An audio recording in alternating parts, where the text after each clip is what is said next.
அண்ணா பல்கலை பாலியல் வன்கொடுமை வழக்கில் 11 பிரிவுகளில் குற்றம் நிரூபணமாகியிருக்கிறது. கூடுதல் விவரங்களை செய்தியாளர் ஆனந்த் வழங்கிட கேட்கலாம். ஆனந்த், வணக்கம். ஞானசேகரன் மீது நிரூபிக்கப்பட்ட குற்றச்சாட்டுகள் என்னென்ன என்பதை விவரங்களை சொல்லலாம். வணக்கம். அண்ணா பல்கலைக்கழக வழக்கில் குற்றவாளியாக அறிவிக்கப்பட்டிருக்கிற ஞானசேகரன் மீது 11 குற்றச்சாட்டுகள் நிரூபிக்கப்பட்டிருக்கிறது. அண்ணா பல்கலைக்கழக மாணவி பாலியல் வன்கொடுமை செய்யப்பட்டது தொடர்பாக சென்னை கோட்டூர்புரத்தைச் சேர்ந்த ஞானசேகரன் கைது செய்யப்பட்டார். அவருக்கு எதிரான வழக்கு சென்னை மகளிர் நீதிமன்றத்தில் நடைபெற்று வந்தது.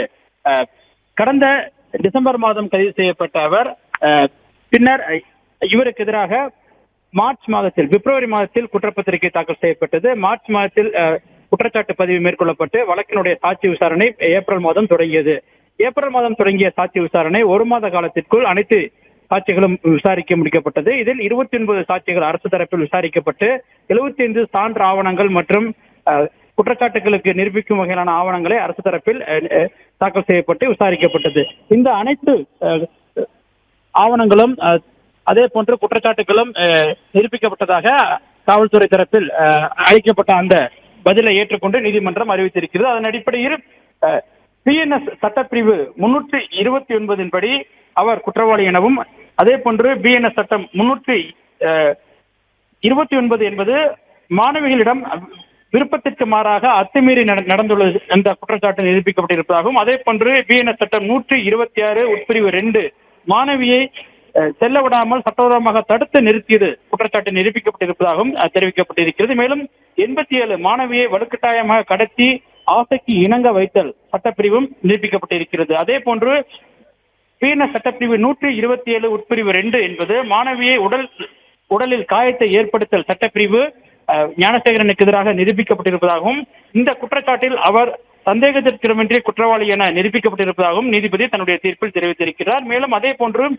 சட்டப்பிரிவு 75 உட்பிரிவு 2 மாணவியை விருப்பத்திற்கு மாறாக பாலியல் வன்கொடுமை செய்தல் சட்டப்பிரிவு என்பது ஞானசேகரனுக்கு எதிராக நிரூபிக்கப்பட்டிருப்பதாகவும் நீதிபதி தன்னுடைய தீர்ப்பில் தெரிவித்திருக்கின்றார். மேலும் சட்டப்பிரிவு பிஎன்எஸ் சட்டப்பிரிவு 76 மாணவியை கடுமையாக தாக்குதல், அதே போன்று பிஎன்எஸ் சட்டப்பிரிவு 44 மாணவியின் தனிநபர் அந்தரங்கத்தில் அத்துமீறி நுழைந்து தாக்குதல் நடத்தல் உள்ளிட்ட அந்த சட்டப்பிரிவும் இந்த வழக்கில் குற்றச்சாட்டில் சந்தேகத்திற்கு நிரூபிக்கப்பட்டிருப்பதாக நீதிபதி தெரிவித்திருக்கின்றார். அதே போன்று பிஎன்எஸ் சட்டம் 351 உட்பிரிவு 3 மாணவிக்கு கொலை மிரட்டல் விடுத்தல், அதே போன்று 238 பி பாலியல் வன்கொடுமை தொடர்பான ஆதாரங்களை அளித்தல் உள்ளிட்ட சட்டப்பிரிவுகளும் ஞானசேகரனுக்கு எதிராக சந்தேகத்திற்கிடமின்றி நிரூபிக்கப்பட்டிருப்பதாக நீதிபதி ராஜலட்சுமி தெரிவித்திருக்கிறார். அதே போன்று தகவல் தொழில்நுட்ப சட்டம் 66 தனிநபரின் அந்தரங்க உரிமையை மீறுதல் மற்றும் அவர்களுடைய வீடியோ மற்றும் புகைப்படங்களை வெளியிடுதல்